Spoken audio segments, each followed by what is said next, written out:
예, CBS 라디오 박종희 한판승부 2부분을 열었습니다. 말씀드린 대로 저희 한판승부가 이번 주에 특집을 준비하고 있죠. 화제 유튜버들, 최고의 유튜버들을 모시고 재미있는 이야기를 하고 있는데요. 자, 오늘은 뇌과학 분야에서 가장 활발하게 지식 채널 그리고 또 각종 예능에서 활발한 활동을 하고 계시고 장동선의 궁금한 뇌라는 유튜브 채널을 운영을 아주 성공적으로 하고 계십니다. 그리고 내일은 또 아주 유명 예능 프로그램 출연 예정이시라고 제가 대기하셔 들었는데 자, 장동선 박사를 모셨습니다. 어서 오십시오. 네, 반갑습니다. 뇌과학자 장동선입니다. 예, 우리 박사님 세바시에 또 많이 출연해 주셨고. 네, 예. 세바시 영상은 거의 매년 찍고 있는 것 같고요. 예. 한국에 와서 가장 먼저 대중과 만났던 곳이 또 세바시를 통해서 만났던 곳이라 예. 또 특별합니다.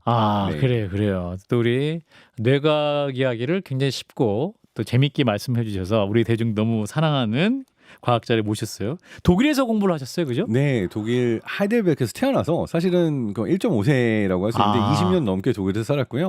어린 시절 독일에서 보냈고 또 독일에서 학사, 석사, 박사까지 했습니다. 이야, 네. 그렇군요. 오히려 독일어가 편하시겠네요. 독일어, 영어, 한국어 다 이렇게 같이 3개국어로 잠꼬대 한다고 그러고요. 이야. 근데 독일에서 공부했던 시간은 독일 막스 플랑크 뇌공학 연구소, 바이오 사이버네틱스 연구소에서 그 석사, 박사 과정을 했습니다. 그 세계적인 연구소잖아요. 와, 뭐 세계적인 연구소 많죠. 우리나라 카이스트, 서울대도 다 세계적인 연구소입니다. 네. 예, 겸손하게 말씀해 주셨고 우리 박사님께서 장동선의 그 궁금한 뇌라는 유튜브 채널도 운영하신 지 얼마나 되셨어요? 이제 9월 1일이면 4년 됩니다. 꽤 오래됐죠. 만 4년? 만 4년. 네. 지금 3년 11개월 정도 됐습니다. 이야, 그렇구나. 그 본인 채널은 어떻게 나만의 운영 철학이랄까 어떤 게 있어요? 어떻게 운영하세요? 이게 유튜브를 한번 시작해 보면 처음에 이거를 굉장히 쉽고 만만하게 생각하고 시작하다가 그러니까 점점 겸손해집니다. 왜냐하면 처음에 그러니까 이 채널을 시작하기 훨씬 전에 이게 전문 방송국 아나운서, 그다음에 뉴스 데스크 하는 이제 AD, 그리고 방송국 PD, MBC PD님이었습니다. 이렇게 막 정말 쟁쟁한 분들하고 야, 우리가 뭐 방송을 알지. 그리고 되겠다. 이거 이제 된다. 이거 된다 하고서는 모여가지고 했는데 구독자 1,000명도 못 넘었어요. 진짜. 네, 그래서 초기에. 이게 아무리 방송을 해보고 강연을 해보고 내가 콘텐츠가 있다고 유튜브가 바로 사람들의 인기를 끄는 게 아니라 이제 젊은 친구들 20대 정말 유튜브에 목숨 건 친구들이 있어요. 자나깨나 어떻게 편집하고 어떤 것들이 사람들이 재밌어 할까만 고민하는 친구들, 젊은 친구들한테 반 이상 다 맡기고 너희들은 어떤 걸 듣고 싶니? 내가 뇌 이야기를 할 때 어떤 이야기를 하면 좋을까라고 해서 그야말로 팀처럼 내가 다 아니까 가르칠게 이거 다 버리고 네네 이거 다 버리고 이 친구들이 하자는 대로 했더니 됐어요. 컸어요. 그래서 지금도 저희 채널 운영하고 있는 거는 EO라고 하는 유튜브 채널 했던 이제 원래 창업 스타트업 쪽을 다루던 채널에서 제 채널을 운영해주고 계세요. 근데 이제 또 PD님들이 다 극티입니다. 극티. 네, 그래서 딱 하다가 이렇게 사고 위주. 네, 그 사고 위주. 그래서 사람들은 이거 사람들 재밌어하지 않을까 이러면 아니요, 박사님만 재밌고 사람들은 재미있어 안 할 겁니다. 이렇게 대놓고 얘기를 하는 거예요. 그래서 얼마 전에 김경일 교수님이 저희 채널에 다녀갔다가 심리학자. 여기 PD들하고 여기 장 박사가 진짜 커뮤니케이션 재밌대요. 왜냐하면 서로가 그냥 그야말로 앞에서 이거는 재미없어요. 이거 박사님 이거 말이 너무 길어요. 네, 잘라요. 근데 이때 듣고 따라야 잘 되는 것 같아요. 우리 박사님이 F예요? 필링이에요? 저도 T입니다. T끼리만 잘 맞는 거 아니에요? 네네, 그러면? 맞아요. 그래서 저도 그냥 막 지르고 거기서 또 막 자르고 또 거기서 제안을 하는데 근데 이거는 과학적으로 조금 내가 다루긴 그렇다라고 저도 자르고 그래서 서로가 타협을 봐서 좋은 아이템을 고르는데 이제 이 팀 만난 이후부터 잘 되고 있습니다. 그렇군요. 네. 앞으로 더 잘 되시기를 바라보겠습니다. 자, 이제 오늘 우리 박사님 모시고 이제 할 얘기는 이제 뇌과학적인 측면에서 이제 사람들에 대한 얘기인데 왜 사람들은 잘 나가기 시작하면 변할까? 그렇죠. 네. 변하는 건 맞아요? 변합니다. 변해요? 본인도 모르는데 변해요. 변해. 네. 스타 되면 변해. 그런 사람들이 꽤 많아요. 특히 저는 뭘 봤냐면 이제 유튜버로서 한 100만이 넘어가잖아요. 위험해집니다. 그렇구나. 왜 위험해지냐면은 내가 세상을 보는 시각이 그 전까지는 진보, 보수, 좌우 다양한 사람들로부터 정보를 얻었다면 그렇지. 100만 정도 되는 팬덤이 생기면 이건 우리 뇌가 감당할 수 없을 정도로 많은 숫자예요. 한판 승부도 유명해지고 이제 위험해지고 있군요. 저게 100만 향이 가고 있는데 약간. 그렇죠. 그러니까 한판 승부가 계속 잘 되려면 다양한 사람들의 소리를 들어야 됩니다. 동의하건 동의하지 않건. 네, 굉장히 다양한 사람들의 소리를 들으면 되는데 보통 이제 유튜브 팬덤이라고 하는 거는 나를 좋아하거나 그렇죠. 또는 나랑 비슷하게 생각하는 사람들이 모이게 돼 있어요. 그렇지. 편향을 확증하고 그렇죠. 그러니까 강화하고. 어느 순간 인간의 뇌는 원래 우리가 한 250명 모여 살 때 진화한 뇌를 우리가 수만 년째 지금 갖고 있는 거거든요. 예. 근데 100만이라고 하는 숫자 중에 뭐 댓글 남기는 사람이 10명 중에 1명밖에 안 된다고 해도 10만이잖아요. 그렇죠. 이렇게 많은 사람들의 피드백을 받도록 진화한 뇌가 아니에요. 그러니까 이게 몇천 개 댓글을 그냥 쓱 훑어보는데 이들은 이렇게 생각하는구나라고 보면은 어느 순간 뇌가 세상은 이렇게 돌아가는 거야. 사람들은 이렇게 생각하는 거야. 라고 그걸 기준점의 모델로 만들어버려요. 근데 이게 굉장히 위험합니다. 왜냐하면 내가 뭐 좌냐 우냐 진보냐 보수냐 내가 어떤 종교를 가지고 있냐에 따라서 나의 팬덤이 다르잖아요. 이게 세상의 전체가 아닌데 그렇죠. 그것 자체를 나의 세상의 전체로 생각해버리게 되는 거고 거기다가 내가 100만 명이나 된 사람이 나를 바라보고 있으니까 나도 모르는 사이에 일종의 미디어 권력이 생기는 거죠. 그러면 뇌가 변합니다. 그렇구나. 네. 뇌가 감당이 안 된다. 그럼 이게 자기 객관화가 안 된다는 얘기네요. 그렇죠. 그러니까 뇌는 매 순간 내가 어떠한 것들을 세상에서 접하느냐에 따라서 뇌 안에 만들어 놓은 세상의 모델을 업데이트하고 있어요. 근데 그 세상이 어떻게 만들어지냐? 내가 만나고 나에게 새로운 이야기를 해주는 사람들의 목소리, 사람들의 피드백으로 내 뇌가 세상을 만들어가는 거거든요. 그렇죠, 그렇죠. 그러니까 다양한 사람을 만나고 세상의 다양한 것들을 경험해야 내가 밸런스 있게 세상의 모델을 내 안에 만드는데 모두가 날 우러러봐. 모두가 나에게 이거 좀 해주세요. 너무 멋집니다. 와 똑똑합니다. 이 얘기만 듣고 있으면 정말로 자기가 뭐 됐다고 생각할 수가 있고 그리고 또 굉장히 많은 비슷하게 생각하는 사람들의 이 팬덤을 경험하게 되면은 그냥 세상 전체가 대략 이렇게 가야 한다라고 하는 믿음이 생겨나는 거예요. 그렇군요. 그러면 나를 기분 나쁘게 하는 사람을 곁에 둬야겠네요. 중요합니다. 차단하면 안 되겠네 댓글에 이상한 댓글. 네. 그리고 사실은 나를 기분 나쁘게 할 수 있지만 그 사람을 아끼면서 서로가 한배탄 그러한 관계가 좋습니다. 그래요? 그러니까 예를 들어서 내가 정말 정치인이다. 내 비서실장이나 내 비서가 나한테 바른 말을 해줄 수 있는. 왜냐하면 우리가 둘 다 잘 돼야 되는 거잖아요. 그러니까. 이럴 때일수록 나에게 바른 말을 해줄 수 있고 이걸 들을 수 있는 리더가 좋은 리더인 거죠. 근데 리더가 되고 왕이 되면 전하 그거 드시면 안 됩니다. 그러면 저 사람을 매우 쳐라 하고 없애버릴 것 같은데. 보통 그렇게 많이 가죠. 왜냐하면은 나는 공정하고 나는 모든 걸 알고 있다고 생각하는데 동의하지 않으면 왜 이놈만 이럴까라고 생각하게 되잖아요. 근데 이거는 별로 좋지 않고 제가 좋은 리더의 대표로 꼽고 싶은 건 누구나 인정하겠지만 누굽니까? 세종대왕입니다. 근데 세종대왕이 조선왕조실록에 따르면 어떤 말씀을 어록에서 가장 살아있는 동안 가장 자주 했던 말씀이 뭐냐? 이건 역사쌤 최태성 쌤 오피셜입니다. 역사는 최태성. 네네. 이분이 안 왔어요. 근데 우리 모시려고 그랬는데. 그런가요? 네, 우리 장 박사님 뭡니까 찬스로 한번 모시면 좋겠는데. 네, 그래서 최태성 쌤이 이런 얘기를 하더라고요. 조선왕조실록에 실려 있는 세종대왕께서 가장 자주 썼던 말이 뭐냐면 그래 경의 의견은 어떠한가? 그러니까 그 똑똑하신 분이 정말 뛰어난 분이 왼쪽 오른쪽 주변의 지편전의 수많은 학자들 중에 다 의견 하나 들으면서 경의 의견은 어떠한가 이걸 항상 먼저 말씀하셨다고 하죠. 경의 의견은 어떠한가. 근데 듣기만 하고 또 안 따르면 어떻게 해요? 결국 그 여러 사람의 샘플을 듣게 되면은 그걸 취합해서 좋은 결과를 만들어내는 게 사실 좋은 리더라고 볼 수가 있겠죠. 그렇군요. 사실 이게 이제 뭐 100만 유튜버 얘기했습니다만 사실은 권력을 가지고도 뭔가 힘이 생기면 본인이 또 변할 수도 있는 거 아니에요, 사실. 유인자가 되거나. 변합니다. 뇌는 내가 어떤 세상을 보고 누구를 만나느냐에 따라서 매 순간 변하고 있는데 사실 권력이라는 거를 과학적으로 연구하려면 일단 정의부터 해야 됩니다. 권력의 정의, 데피니션. 해주세요. 파워. 자, 일단은 제가 연구한 영역에서 권력을 정의할 때는 사회적 권력을 정의를 합니다. 사회적 권력. 소셜 파워. 그러니까 뭐냐면 내가 누군가한테 타인에게 영향을 끼칠 수 있는 포지션이 권력을 가진 포지션이에요. 그러니까 내가 다른 사람으로부터 영향을 안 받아도 되는데 나는 다른 사람에게 굉장히 많은 영향을 끼칠 수 있다. 사회적 권력을 가진 거죠. 그렇다면 이 사회적 권력을 타인에게 영향을 끼칠 수 있지만 나는 영향을 별로 받지 않아도 되는 그 권력은 어떻게 만들어지는가, 어떠한 것들이 있어야 이러한 권력의 포지션으로 가는가라고 하면은 이게 뭐 여러 연구가 있지만 제가 좋아하는 한 논문에서 정의하는 거에 따르면 4가지를 꼽아요. 4가지. 네. 일단 첫 번째는 우리가 다 알고 있는 거예요. 지위, 서열, 계급 뭐 이런 것처럼 그냥 타고나면서부터 또는 내가 어떤 피라미드의 꼭대기에 있어서 내가 그냥 그 권력이라는 포지션을 부여받았다라고 하는 게 우리가 가장 일반적으로 이야기하는 태어나니까 회장님 아들이야. 네, 그런 거죠. 이제 지위, 뭐 서열, 네, 이러한 것을 우리가 일반적으로 얘기하는데 요것도 분명히 그런 영향을 만들어내죠. 그러니까 요 첫 번째는 우리가 당연하게 생각하는 건데 나머지 세 가지는 그렇게 당연하지 않은데 생각해 보면 요즘 세상에서는 이 첫 번째보다 더 큰 권력을 주는 것들이 있어요. 네, 뭔가요 두 번째가? 일단 두 번째는 인포메이션입니다. 정보. 그러니까 내가 꼭대기에 피라미드 꼭대기에 있어도 세상의 소리를 다 듣고 있지 않아. 아는 게 별로 없고 나에게까지 이야기가 들려오는 게 별로 없다. 그럼 실질적인 권력이 아닌 거죠. 그래서 우리가 그 영화 서울의 봄, 참 가슴 아픈 영화지만 그 서울의 봄만 봐도 그 정보사에서 모든 정보가 도청하고 있어요. 모든 정보가 나에게 오는 생각을 알고 포지션이 있어요. 실질적 권력자잖아요. 그러니까 물론 계급장만 보면 그분보다 그 영화의 캐릭터보다 더 윗사람들이 있었죠. 실질적인 권력은 누가 가지고 있는가? 내가 가장 많은 정보를 가지고 있는 사람. 뿐만 아니라 그 포지션이 또 뭘 갖고 있었는가?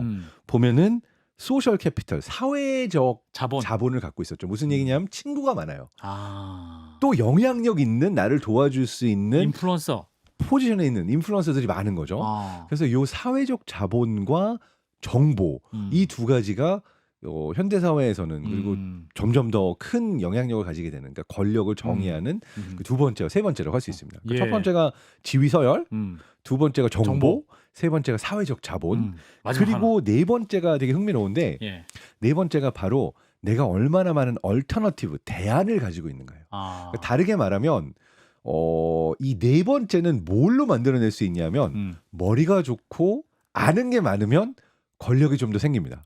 머리가 좋아야 돼요? 그러니까 그 어떤 사람들은 타고난 머리가 좋아서 잔머리가 좋아서 공부 많이 안 해도 이 상황에서는 이렇게 해야 되고 저 상황에서는 저렇게 해야 되고 임기응변 능력이 굉장히 빨라서 딴 사람은 생각지도 못한 어떤 대안들, 선택지를 많이 만들어내잖아요.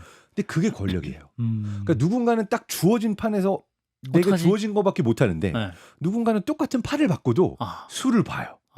그래서 한 사람은 수를 한두 개밖에 못 보는데 저기 그 많은 수의 선택지를 가지고 전략을 쓸 수 있는 사람은 자동적으로 권력이 생긴다. 그래서 내가 얼마나 많은 선택권, 얼터너티브 대안을 가지고 있는가 역시도 권력을 만드는 그 하나의 요인이라고 볼 수가 있는데 저는 이 네 번째를 좋아해요. 왜냐하면 지위 서열 요거는 내 마음대로 생기는 게 아니고. 그렇죠.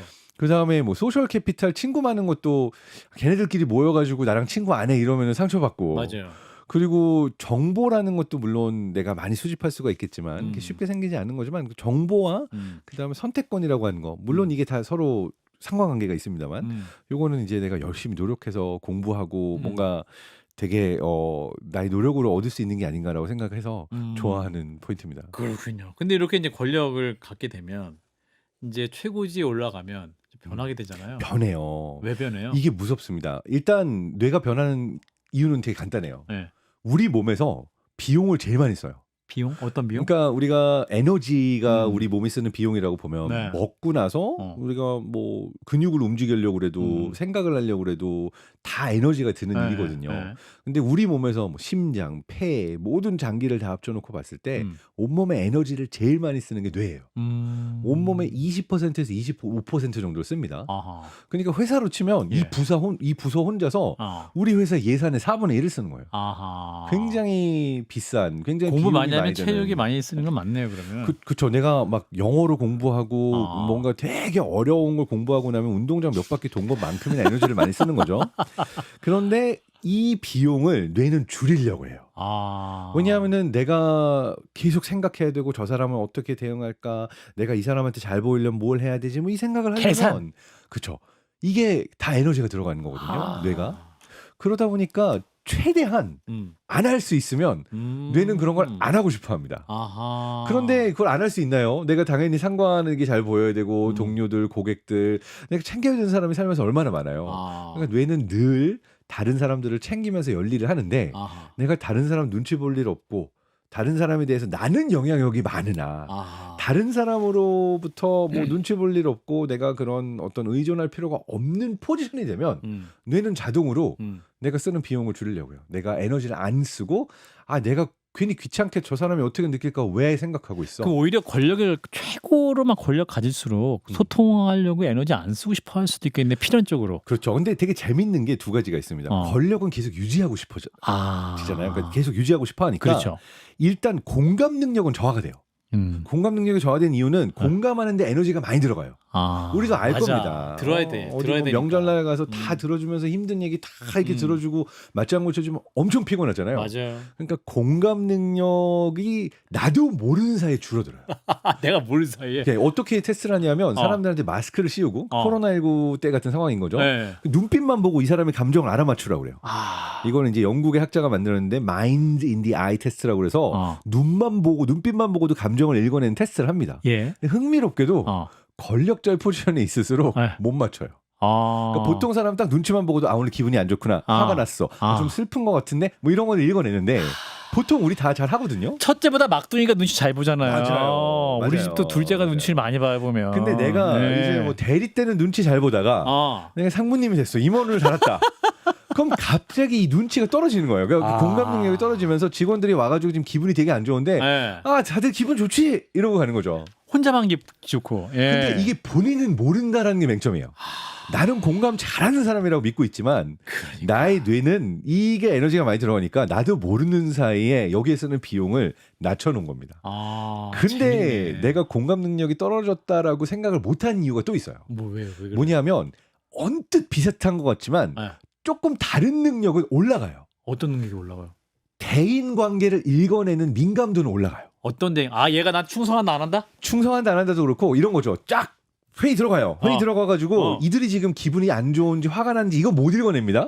근데 이들 중에서 지금 누가 인기가 제일 많고 나한테 쓸모가 있을지 뭐 시켰을 때 제일 잘할 것 같은데 뽑아내는 거 잘한단 말이에요. 딱 보고. 그냥 딱 보고도 이들 중에서 얘네들 중에선 얘가 인기인이구나. 대인관계에서 이 사람을 잡아야 되고 이 사람은 내가 별로 신경 쓸 필요가 없는 사람이구나. 누가 인싸고 아싸고 이런 거 읽어내는 능력이 있죠. 그렇죠. 이게 이제 대인관계에 대한 민감도가 올라가는 건데 그러니까 나 말고 누가 나에게 이제 쓸모가 있을까 또는 내가 잘 썼을 때 활용할 수 있을까 요런 대인관계를 읽어내는 능력은 올라가요. 권력자가 되면. 대통령 되면 딱 보이겠네요. 그렇지. 얘는 믿어야 되고 얘는 믿지 말아야 되고 이게 보이면 좋은데 또 모르겠습니다. 이게 모든 사람에게 다 보이는지. 내게 쓸모 있는 사람만 고른다라는 게 본인 스스로에게 그 상황에선 좋을 수 있지만 전체적으로 봤을 때는 또 그게 정말 좋은 선택인지는 또 다른 기준으로 볼 수도 있는 거죠. 그렇군요. 사실 이제 권력 관계를 보면 이제 수많은 역사를 보더라도 1인자가 있잖아요. 1인자가 있는데 대개 1인자들이 2인자를 인정 못하고 꼴보기 싫어한다거나 이 1인자와 2인자의 다툼이 있고 뭐 이렇게 영화를 봐도 조폭도 보면 2등이 또 1등과 뭐 배신 관계가 생기고 이런 거 아닙니까? 1위가 2위 차선을 왜 인정을 못할까?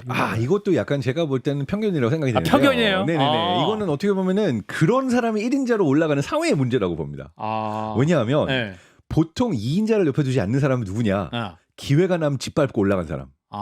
기회가 났을 때 뒤통수를 치고 본인이 그렇게 올라간 사람? 본인이 그렇게 올라갔으니까 2인자를 안 두는 거죠. 왜냐하면 기회만 주면 얘도 내 뒤통수를 칠 거야. 이렇게 내가 생각하니까. 성공했던 경로를 너도 따라할 거니까 그렇죠. 나도 너 못 믿겠어. 그렇죠. 자신의 경험에 의거해 세상의 모델을 뇌가 만들고 있으니까 이렇게 올라간 1인자는 2인자를 안 둡니다. 그런데 제가 가끔 드물지만 어떤 분들을 보냐면 굉장히 인덕을 많이 쌓으셔서 이분 밑에 있으면은 잘 되고 잘 키워주시고 나보다 후배들을 더 잘 챙겨주시는 종류의 회장님들 뭐 권력자들이 뭐 역사 속에도 있죠. 이런 분들은 내 옆에 2인자를 안 두는 게 아니라 아주 많은 2인자들을 두는 그러한 케이스죠. 누구에게 주더라도 내가 후임들을 잘 키우는 그래서 이런 분들이 이제 덕이 있는 분인데 왜 잘 안 보이냐? 왜 안 보이냐? 이거는 사회 시스템의 문제라고 보이는 거예요. 어떻게 바꿀 거예요, 사회 시스템? 그러니까 예를 들어서 이런 거예요. 사이코패스 연구를 했었던 그룹들이 있는데 흥미롭게도 사회적으로 성공한 CEO나 권력자 이들 중에 사이코패스가 나올 확률이 그냥 일반 사람들 사이에서 사이코패스를 내가 우연히 만날 확률보다 뭐 작게는 2~3배에서 많게는 15배까지 더 높은 거예요. 그렇게 위험하신 분들이구나. 사장님들이. 그게 늘 그런 건 아닌데요. 그런 연구들이 이제 미국에 있었고 이제 이 연구를 했던 학자들은 무슨 이야기를 하냐면 사이코패스의 성향을 가진 사람이 높은 포지션으로 올라갈 수 있게 되어 있는 사회가 썩은 거다. 그러니까 우리가 인덕을 쌓고 예. 잘 후배들 챙겨주고 이런 맞아요. 분들이 올라갈 수 있는 사회가 돼야 되는데 왜 그런 사람들이 높은 곳에 올라가 있고 사이코패스가 권력을 가진 사람 중에 많냐? 우리 사회 구조가 그런 사람들이 성공할 수 있는 사회 구조로 만들어져 있다는 거죠. 그렇구나. 그러니까 그거를 우리가 바꿔야 된다라고 또 학자들은 얘기를 합니다. 그렇군요. 외민이 하면서 막 끌어내리고 내가 올라간 사람들이 1등이 되는 그런 세상이 되지 말아야 된다. 똑같이 그냥 자기 욕심인 거지. 올라가고 나면 나도 2인자 안 두고 똑같이 할 거면은 사실은 그거는 큰 차이가 없는 거죠. 그리고 아까 이제 네. 권력을 갖게 되면 사람이 변하는 거 두 가지 얘기했잖아요. 대민감성, 공감 능력. 대민감성 올라가는데 공감 능력이 저하된다. 또 두 가지가 올라가고 내려가는 게 하나씩 있는 게 또 있어요. 일단 도덕성과 윤리성은 떨어집니다. 그러니까 내가 굉장히 도덕적인 사람이라고 생각했다가도 권력의 포지션에 올라가게 되면 야 나는 괜찮아. 야 내가 이렇게 하는데 이거 괜찮은 거야 라고 비윤리적인 행동인데 합니다. 그게 음주운전일 수도 있고요. 무슨 분식회계일 수도 있고 어떤 누가 봐도 이거 안 되는 건데 탈세 뭐 많죠. 근데 이거에 대해서 나는 괜찮아라고 생각하는 경향성이 권력자의 포지션에 올라갈수록 높아져요. 절대 권력은 절대 부패한다. 그래서 이거는 어떤 실험을 했냐면 다양한 사람들을 이렇게 시험을 보게 한 테스트가 있었어요. 근데 권력을 안 가진 사람은 테스트 보는 도중에 이 시험관이 답안지를 이렇게 교차구에 놓고 나가는 거예요. 답안지가 분명히 좀 놓여 있는 걸 보고 있음에도 그냥 나는 시험을 봐야지 양심에 맡기고 보는 거죠. 근데 꼭 어떤 분들이 이 답안지를 들춰보냐? 한 2등, 3등, 전교 2등, 3등? 그렇죠. 높은 곳에 있는. 그러니까 말하자면 내가 권력이 있다고 생각하는 분은 그냥 아주 뻔뻔하게 가서 쓱 이걸 보는 거예요. 비윤리적인 행동이죠. 비도덕적인 행동. 그러다가 걸리잖아요. 그거 뭐라고 말하면 나 그거 다 아는 문제였어. 내가 그걸 몰라서 봤을 것 같냐고. 오히려 되게 뻔뻔하게 그 부분에 있어서 오히려 적반하장하는 경우들이 많은데 재밌네. 흥미롭게도 내가 뭐 이래봤자 누가 나를 뭐 어떻게 할 건데 라는 그런 배짱이 있을 정도로 권력이 있는 사람들은 도덕성이 떨어진다. 도덕성 윤리성이 떨어질 확률이 올라갑니다. 그래서 굉장히 주의하셔야 돼요. 왜냐하면 내가 권력이 없을 때는 그런 행동을 감히 상상도 못하다가 내가 권력이 생기면 비도덕적인 비윤리적인 행동을 하는 것에 대한 역치가 내려가요. 그렇구나. 그런데 흥미로운 게 또가 뭐가 있냐? 내가 옳다, 내가 맞다라고 생각하는 자기 확신은 올라가요. 야, 큰일이에요. 야, 나 정말 이건 너무 큰일이네. 이게 되게 재밌는 게 이게 실제로 자기 확신. 뇌과학 심리학에서도 어떻게 이걸 테스트하냐면 테스트를 주고 당신이 선택한 이 답안이 얼마나 진짜 답안일 거냐라고 확신을 하냐라는 두 번째 질문을 던지는 거예요. 근데 이게 뇌의 서로 다른 메커니즘입니다. 내가 답을 잘 맞추고 못 맞추고는 그냥 내가 아는 지식에 나의 스킬에 따라서 시험을 잘 보고 못 보고 나오는 거고.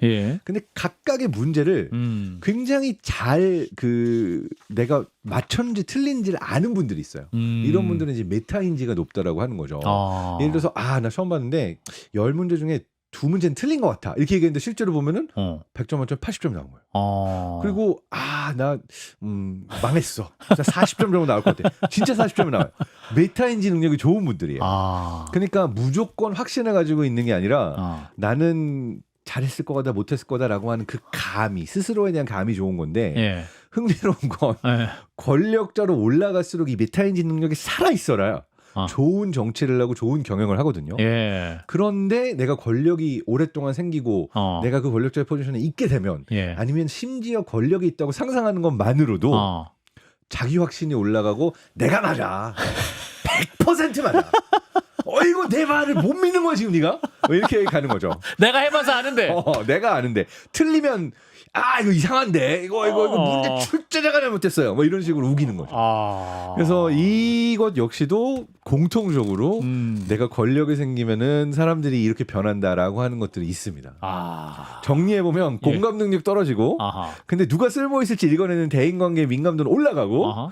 가끔 가다가 이거 틀린 건데 하면 안 되는 건데 비윤리적인 행동을 할 확률이 올라가고 근데 자기가 맞다라고 우기고 내가 이제 자기 확신 이거는 또 올라가는 거죠. 야, 너무 좋은데 박사님 30초 남았어요.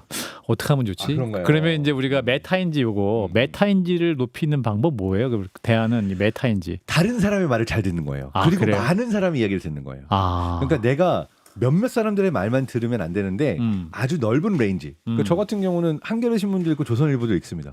아예 외신들까지 읽어요. 그렇구나. 한 소스만 읽으면 내가 편향될 가능성이 높아서 다양한 이야기를 듣는 게 중요합니다. 알겠습니다. 아유, 오늘 장동선 박사님 강의 들으니까 요거를 팔아고 리더십 코스에 넣어야 될 것 같은 생각이 드는데 한판 승부를 들으시면서 장동선 박사님의 또 유튜브 채널 궁금한 뇌 이 채널도 함께 들으셔야지 좋은 판단할 수 있습니다. 우리 박사님 또 모셔야 될 것 같은데 오늘 여기까지 뵙겠습니다. 장동선 박사였습니다. 고맙습니다. 감사합니다.